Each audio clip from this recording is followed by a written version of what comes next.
Bom dia, meus queridos. Então, agora estou retornando de férias. Vocês já retornaram um pouquinho antes do que eu, né? Retornaram duas semanas antes, mas eu só retornei agora, né? Por causa que eu tinha o direito às férias, então tive que usufruir, fazer uh,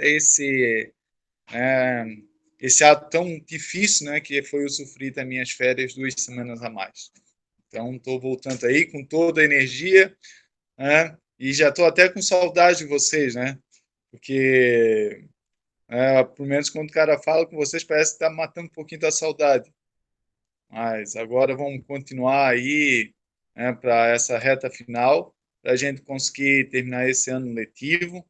Né, a matéria já está quase no final, as aulas também, então faltam poucas aulas. Vai estar tudo certo, tudo dentro dos conformes, né, e logo a gente vai terminar esse ano letivo. E tomara que, agora já começamos a ter as primeiras doses de vacina. Tomara que, quando iniciar o próximo ano letivo, a gente comece, né, de maneira presencial, que é o que, né, todos nós queremos, né, só que queremos de uma maneira segura. Então, é uma coisa que desejo é retornar o mais rápido possível presencial, mas de maneira segura. Então, parar de enrolar, né, e começar a nossa aula.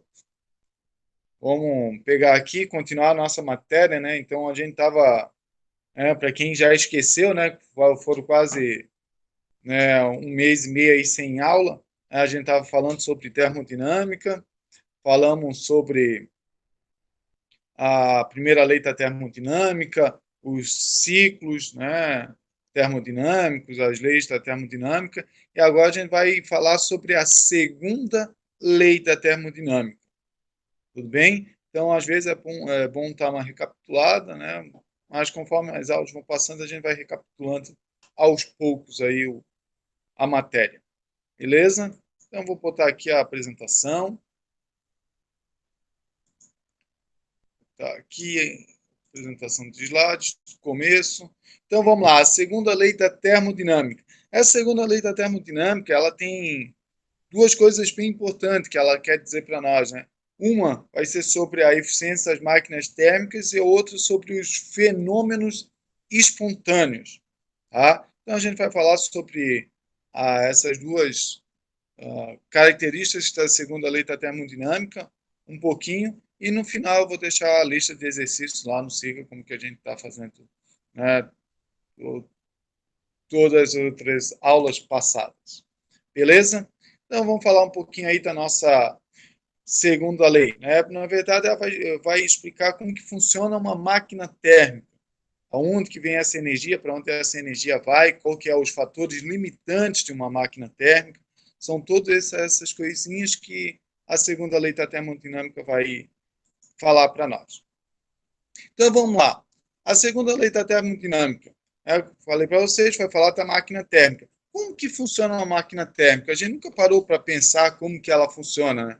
O motor do nosso carro é uma máquina térmica. É, então, todos os motores que precisam de uma fonte quente, uma fonte fria, são máquinas térmicas. Não sou mais, o motor tem fonte quente, fonte fria? Tem. A fonte quente do motor é o combustível. Né? Então, quando o motor explode, ou o motor explode, não, o combustível explode dentro do motor, ele aquece os gases. Então, essa é a nossa fonte quente. E a fonte fria do motor é o ambiente. Né? Então, quando a gente está falando de fonte fria, a gente está falando do ambiente, e a fonte quente é o combustível, da onde vem esse calor, né? Essa energia que faz a máquina térmica funcionar. Então, aqui eu tenho um exemplo de máquina térmica e o seu funcionamento. Ah, professor, mas é só uma figura tão simples. Mas é nessa figura simples que quer dizer como que essa máquina térmica funciona. Então, já falei para vocês que eu tenho a nossa fonte quente. Essa fonte quente quer dizer que está numa temperatura mais elevada do que a fonte fria. Né? Por isso que ele está dizendo aqui ó, que T1 é a fonte quente e T2 é a fonte fria. T1 é maior que T2. Então, a temperatura da fonte quente é mais elevada que a fonte fria. E o que a máquina térmica faz? Ela pega essa energia da fonte quente e uma parte dela é transformada em trabalho útil para nós, né? Se lá no carro o trabalho é fazer as rodas girarem, dependendo de outras fontes, outras máquinas térmicas, o trabalho delas é um pouco diferente. Pode ser lá quando tinha as máquinas térmicas nas mineradoras de carvão, era para tirar o carvão lá de baixo das minas. Então, esse é o trabalho. Então, ela pega essa energia da fonte quente e transforma em trabalho. Mas ela transforma tudo isso em trabalho? Não. Um pouco desse calor é obrigatoriamente jogado na fonte fria, né? É eliminado pela fonte fria. No carro a gente tem o cano de escape, que a gente vê os gases saindo. Esses gases têm uma certa temperatura, então a gente joga um pouco desse calor ali pelos gases, o próprio motor, né, na troca de calor com o ambiente também, né, joga um pouco desse calor para a fonte fria, tá? Então, o que a máquina térmica faz? Pega a energia da fonte quente, transforma uma parte em trabalho e a outra parte joga na fonte fria, tá? Então, a gente pode escrever o quê? Né? Se vocês, né, se lembrarem um pouquinho, a gente tem uma das leis mais fundamentais da natureza, né, que é a conservação da energia. Então, o que faz?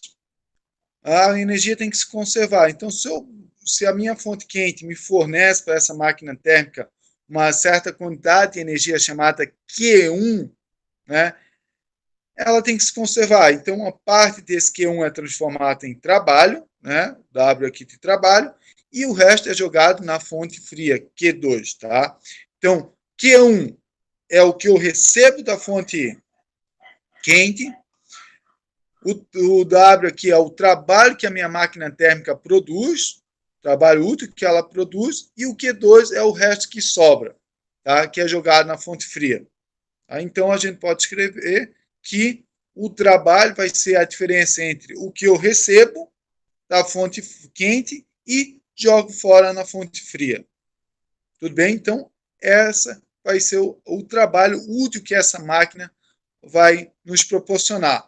Só que, né, como eu falei, é obrigatório jogar um pouco fora. Eu não consigo construir uma máquina térmica perfeita que pegue todo o calor da fonte quente e transforme em trabalho. Uma parte eu sou obrigado a jogar fora na fonte fria, senão a minha máquina não funciona. Então, a segunda lei da termodinâmica, ela quer dizer o quê? Não é possível construir uma máquina térmica que converta totalmente o calor recebido em trabalho. Isso é uma lei da natureza, né? Então, por isso que é a segunda lei da termodinâmica. Não é impossível conseguir pegar uma máquina que eu consiga transformar todo o calor recebido da fonte quente em trabalho, tá? Então, é impossível construir uma máquina térmica com 100% de eficiência. Por quê? Um pouco de energia eu vou ter que perder para jogar na fonte fria. Ok? Então, essa é a primeira enunciado, a segunda lei da termodinâmica, mas ele também pode ser subentendido em outro enunciado que a gente vai ver agora, tá? Que quer dizer sobre os processos espontâneos. Tudo bem? Então, ali, a segunda lei e processos espontâneos. O que é um processo espontâneo? O que acontece naturalmente, que é espontâneo, já tem o nome. Aqui eu tenho duas figuras, né? O café quente. O que acontece se eu deixar um café quente sobre uma mesa, né, numa temperatura ambiente? O café quente ele vai pegar esse calor que ele tem e espontaneamente vai jogar para o ambiente. Ou seja, o café vai esfriar e o ambiente vai esquentar um pouquinho. Mas eu não sinto o ambiente esquentar, claro, porque o café, a energia que o café vai jogar no ambiente vai ser dissipada numa quantidade de matéria tão grande que tu não vai nem sentir diferença. Mas o café quente vai esfriar e o ambiente vai aquecer bem pouquinho. Isso é um processo espontâneo, a mesma coisa com gelo, né? Só que o gelo vai fazer o quê? Se eu botar ele lá em cima da mesa, ele vai derreter. Por quê? Porque o ambiente vai fornecer calor para o gelo, né? Então o gelo vai esquentar, vai se transformar em água, e essa água vai esquentar até ambos entrarem na mesma temperatura, que a gente chama de temperatura de equilíbrio, que a gente já viu lá nas aulas passadas, tá? Então, o café fornece calor para o ambiente, né? E no caso do gelo, o ambiente fornece calor para o gelo, né? Isso são processos espontâneos que naturalmente ocorrem. Agora, um caso contrário, vocês nunca vão ver. Ah, eu vou deixar lá a minha xícara de café sobre a mesa e vamos dizer que tem água dentro. A água vai começar a esquentar naturalmente dentro dessa xícara. Isso não acontece. Né? Ele não consegue roubar o calor do ambiente que começa a esquentar. Por mais que energeticamente isso seja uma coisa possível, mas não acontece. Por quê? Porque não é um processo espontâneo. Do mesmo gelo, do mesmo caso, eu vou deixar a água lá, ela vai congelar em cima da mesa. Não vai acontecer, porque ela não consegue né, passar esse calor para o ambiente para ir perdendo energia até conseguir congelar. Não são processos espontâneos, vocês não observam esse processo acontecer naturalmente. Isso também é por causa da segunda lei. Então, o que a segunda lei diz? É impossível realizar um processo em que o único efeito é a transferência de calor de uma fonte para outra com maior temperatura. O que vai acontecer? Sempre o calor vai estar do objeto mais quente, da fonte mais quente, para a fonte mais fria. Tá? E o contrário nunca vai ocorrer. Vocês nunca vão ver a energia ir naturalmente da fonte fria para a fonte quente, tá? Então, isso também é um enunciado da segunda lei que proíbe esses fatores, né? Que na natureza a gente não observa. E, professor, mas por que precisa de uma lei para dizer isso? Porque esse processo, né, energeticamente é possível, mas não ocorre, ok? Então, são esses dois enunciados muito importantes da segunda lei, tá? Esses dois processos espontâneos a gente quase não vê, a gente vê mais esse enunciado aqui da máquina térmica, tá? Que é o mais usado, né? O que mais também é cobrado em vestibular, essas coisas, é esse enunciado aqui da máquina térmica. Tudo bem? Então, vamos agora, a gente vai discutir como que é a eficiência dessa máquina térmica, que a gente chama aqui de cálculo de rendimento neta, o neta ali, que é essa letra grega, né?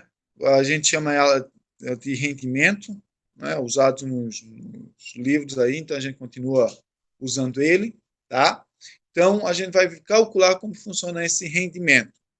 Então, a gente viu, né, que a gente pega o calor da fonte quente, né, que a gente chamou de Q1, uma parte é transformada em trabalho, a outra parte a gente chama para fonte fria, que é o Q2. Aqui na figura está QQ e QF, mas aqui o Q da fonte quente é o Q1 e o Q da fonte fria é o Q2, tudo bem? Então, para calcular o neta, é muito simples. Eu vou pegar o trabalho útil que eu vou receber e dividir pela quantidade de energia total que eu gastei para obter esse trabalho útil, que foi o que a fonte quente me forneceu, o Q1. Então, o rendimento vai ser o trabalho que eu vou ter, né, o trabalho que a máquina vai me fornecer, dividido pelo quanto eu gastei de energia para obter esse trabalho, tá? Então, é esse rendimento aqui, né? Neto é igual ao trabalho dividido pela quantidade de calor da fonte quente. Beleza? E outra maneira de calcular o neta também vai ser, né, usando aqui essa maneira aqui do trabalho, de escrever o trabalho, que é Q1 menos Q2. Então, posso escrever que neta é igual a Q1 menos Q2 dividido por Q1. Essa maneira aqui é usada quando a gente não tem um trabalho e tem Q1 menos Q2. Ah, professor, mas eu posso calcular o trabalho com Q1 menos Q2? Claro que pode. É só uma outra maneira de escrever, né, a mesma coisa. Então, só para, às vezes, vocês veem essa maneira, o professor ensinou errado. Não, é que tem essas duas maneiras de escrever e vocês podem usar qualquer uma delas. beleza? Uma coisa muito importante no rendimento, tá? Esse rendimento ele vai ficar com valores entre 0 e 1, né? Sempre. Por quê? Porque eu nunca vou conseguir, né, uma máquina que tenha um trabalho maior que a quantidade de energia que eu precisei para ter esse trabalho, né? Então, por isso que esse valor do neto vai ser sempre menor do que 1, tá? Então, ele sempre vai variar de 0 a 1, o valor do neta. Ah, professor, mas e se eu ver lá e está escrito que vai acontecer?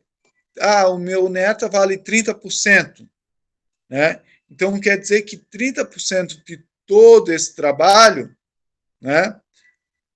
30% de toda a energia que eu tirei da fonte quente foi transformada em trabalho, tá? Então, vamos dizer que a minha fonte quente me forneceu 100 joules de energia e eu transformei 30%, né? Foi 30 joules em trabalho. Então, meu neta foi 30 dividido por 100, deu 0,3. Então, 30% quer dizer um neto igual a 0,3.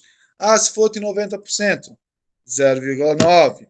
Tá? Ah, se for de 50%, meu neto é 0,5. Tá? Então, às vezes pode ser que esse neto venha escrito em forma de porcentagem, só para vocês entenderem que, então, se tiver lá, corresponde a 45%, quer dizer que esse meu neto é 0,45. Ok? O zero quer dizer que ele não forneceu trabalho nenhum, então ele não fez trabalho nenhum. E o 100% é impossível, né? O 1, quanto neto é 1, que é impossível, que quer dizer que essa minha máquina térmica funcionou com 100%. E a gente viu que esse tipo de máquina não existe. Ok? Então, a aula de hoje era sobre isso aí. Espero que tenham gostado, espero que estavam com saudade de mim também, né? Aproveitem aí a aula, eu também vou passar a lista de exercícios, façam a lista de exercícios, depois tem lá o dia certinho para entregar, tá? E fiquem todos bem e um grande abraço a todos.